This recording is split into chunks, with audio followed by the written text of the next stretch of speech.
Sam Lore est un tireur d'élite expérimenté qui attend sur un toit que sa cible sorte pour le saluer. Pendant ce temps, son observateur Ken lui demande s'il croit en Dieu, car lui-même n'est pas sûr de ses convictions. Sam ne s'arrête même pas pour réfléchir à ces questions. Sa seule préoccupation est de mener à bien son travail. Sa cible apparaît enfin, un homme d'affaires qui ne semble pas très apprécié dans la ville, où une foule proteste contre les pratiques immorales de son entreprise. Ignorant la foule, l'homme d'affaires rencontre sa nouvelle petite amie, une jeune femme qui n'est clairement pas avec lui à cause de son caractère. Malgré la présence de gardes et de civils, c'est la seule chance que Sam a de mener à bien sa mission. Il vise donc l'homme d'affaires. Cependant, la jeune femme aperçoit le flash du fusil et protège son compagnon à la dernière seconde, prenant la balle à sa place. Sam regrette ce qui s'est passé, même si Ken lui assure que la jeune fille respire encore. Gardant son sang-froid, Sam appuie à nouveau sur la gâchette et cette fois, il touche sa cible.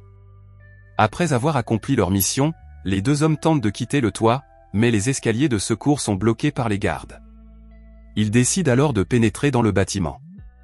Une fois arrivés à l'étage, ils sont surpris par un groupe de gardes qui les désarme. Bon, ce n'est pas comme s'ils avaient besoin de leurs armes. Après s'être débarrassés des gardes, les deux hommes se cachent parmi les déchets dans un camion, utilisant une tactique qu'ils avaient déjà employée lors d'une opération à Beyrouth, réussissant à s'échapper de justesse. Sur le chemin du retour, Ken rappelle à Sam que la jeune fille est encore en vie et que si elle était morte, cela ne lui aurait pas fait grand-chose, car elle était complice d'un trafiquant d'armes. Cependant, Sam se demande pourquoi elle a donné sa vie pour protéger un tel homme. C'est la première fois de sa carrière qu'il est confronté à une telle situation. Sam reçoit ensuite un appel de sa supérieure, Tamara, qui lui explique avec un peu plus de tact que la jeune femme était un dommage collatéral et qu'il ne doit pas s'inquiéter pour elle. Comme il ne semble pas du tout rassuré, elle lui accorde une pause. Sam profite de ce moment de tranquillité dans sa maison dans les bois pour nettoyer ses armes et vaquer à ses occupations quotidiennes. Peu après, Tamar interrompt sa détente pour lui parler d'une nouvelle mission à Francfort, en Allemagne, où il aura bien sûr le soutien de Ken. Lorsqu'il rejoint son collègue, Sam lui révèle que ce sera son dernier travail avant de prendre sa retraite. Il est fatigué et a suffisamment d'argent pour vivre paisiblement jusqu'à la fin de ses jours. Cette fois-ci, ils n'auront pas à se cacher dans une chambre quelconque, car demain, ils disposeront d'un luxueux penthouse avec un concierge nommé Mirao. Sam demande à Miro de fermer les rideaux, car il se sent mal à l'aise d'être exposé. Miro obéit et s'en va, leur rappelant qu'il est à leur disposition si nécessaire. Une fois seul, ceux qui s'opposent à Sam commentent sa vision, la qualifiant d'égoïste, et ajoutent qu'un observateur comme lui est inutile à l'agence.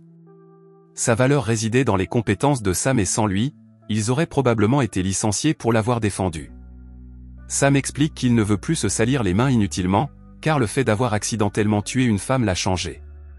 Il ne souhaite désormais que la sérénité dans sa vie et même Tamara ne parvient pas à le convaincre du contraire.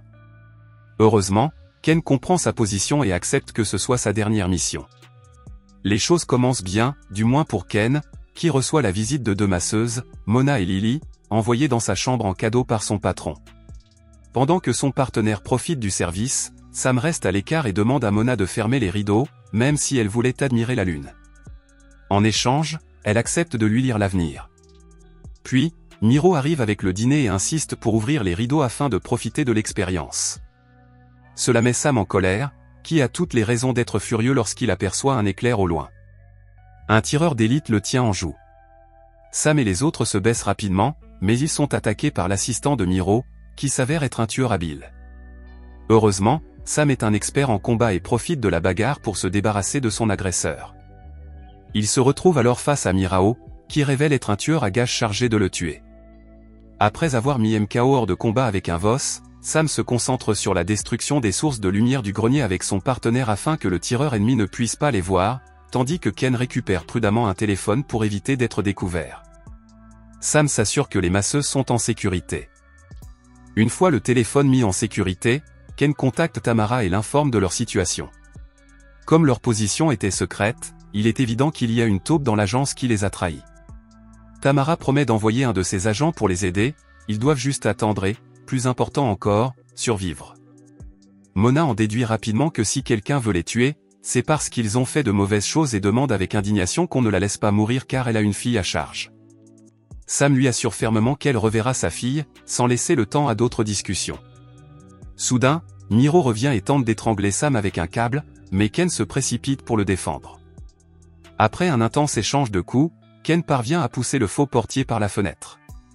Sam remercie Ken de lui avoir sauvé la vie, puis un coup de feu tiré par le tireur ennemi retentit. À l'aide du miroir, le protagoniste indique à son chef la position de son agresseur. Quelques secondes plus tard, Tamara confirme qu'ils peuvent désormais quitter leur refuge. Mona, toujours dubitative, demande à Sam de s'exposer pour vérifier son état. Une décision qui lui coûte presque la vie. Lorsque Sam demande des explications à sa supérieure, celle-ci lui révèle qu'elle ne peut pas lui permettre de se retirer. Un contracteur avec ses capacités pourrait devenir un problème pour l'agence. Il vaut donc mieux l'éliminer immédiatement. Déçu, Sam demande qu'au moins Ken soit épargné, mais cela n'est malheureusement pas possible. Ken parle trop, ce qui le rend dangereux pour la confidentialité de la mission. Pendant tout ce temps, Sam et Ken n'ont pas éliminé les méchants comme ils le pensaient, mais plutôt des personnalités importantes qui représentaient un problème pour l'avenir.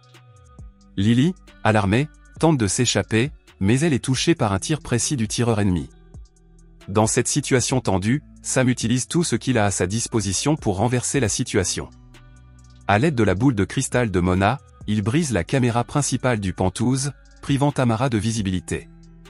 Au milieu des inquiétudes de Mona, Sam commente que leur meilleure option est d'attendre l'aube, lorsque le soleil se trouvera entre eux et le tireur embusqué.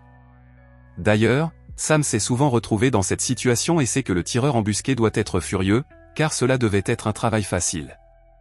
Mais cela ne signifie pas qu'il va abandonner. Entendant des pas se rapprocher, Sam se précipite vers le fusil caché derrière le comptoir et commence à assembler l'arme tandis qu'un groupe de mercenaires fait irruption dans le grenier. Cependant, ce ne sont pas eux sa cible. Les mercenaires ouvrent le feu sur le comptoir et lorsqu'ils n'ont plus de balles, Sam riposte avec des coups de pistolet et de fusil. Ils sont toujours piégés dans le grenier, attendant que le temps passe. Mona demande à Sam depuis combien de temps il tue des gens. Motivé par la chute des tours jumelles, vous vous êtes engagé dans l'armée à 18 ans ? Sam explique que, dans le but de faire la différence, il s'est engagé dans l'armée à 18 ans. Après 4 ans de service, il a rejoint une société privée travaillant dans la sécurité nationale, ou du moins c'est ce qu'on lui avait fait croire. C'est là qu'il a rencontré Ken, son meilleur ami. En écoutant son histoire, Mona lui remet une photo de sa fille avec son adresse, lui disant que s'il ne s'en sort pas vivant, il devra prendre soin d'elle. Bien que Sam insiste sur le fait qu'elle sera capable de se débrouiller seule, Mona lui rappelle que, contrairement à lui, elle n'est pas un soldat. Elle lui propose alors de l'aider à récupérer son fusil en échange de sa promesse de prendre soin de sa fille. À ce moment précis, un trio de mercenaires fait irruption dans le loft, obligeant Sam à repasser en mode guerre. Les deux hommes s'engagent dans un combat au corps à corps jusqu'à ce que Sam trouve leur point faible, leur propre grenade. De retour dans le Pentouse, il rencontre un mercenaire qu'il croyait mort, mais quelqu'un d'autre le met hors de combat. Malheureusement, cette action l'expose au tireur embusqué, qui n'hésite pas à tirer sur elle. Sam n'hésite pas non plus à riposter. Sur son lit de mort, Mona lui demande de prendre la responsabilité de sa fille et de lui offrir une vie meilleure que celle qu'il a jamais eue. Dès que Mona ferme les yeux, Ken ouvre les siens et se rend compte qu'il a été touché à la colonne vertébrale, ce qui l'empêche de bouger les jambes. À la mort de Mona, Ken dit à Sam qu'il comprend maintenant pourquoi cette fille a protégé sa cible de sa vie l'autre jour. C'était pour protéger quelqu'un qu'elle aimait. Après tout, elle ne le faisait pas seulement pour l'argent.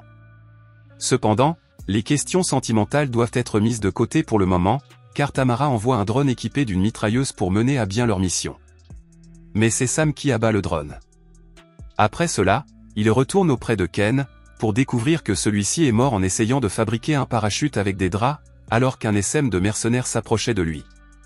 Sam n'a d'autre choix que de sauter dans le vide avec le parachute, qui fonctionne heureusement assez bien pour lui permettre d'atterrir sur un camion poubelle. Quelque temps plus tard, nous voyons Deer attendre son vol pour Dubaï à l'aéroport.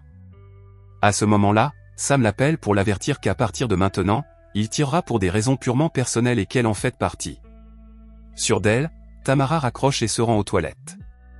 Quelques secondes plus tard, un agent d'entretien entre dans les toilettes tandis qu'une petite fille joue avec son téléphone dans la zone de sortie. Malgré le bruit et l'agitation, la petite fille ne bouge pas jusqu'à ce que l'agent d'entretien s'en aille. C'est Sam, son nouveau père promis.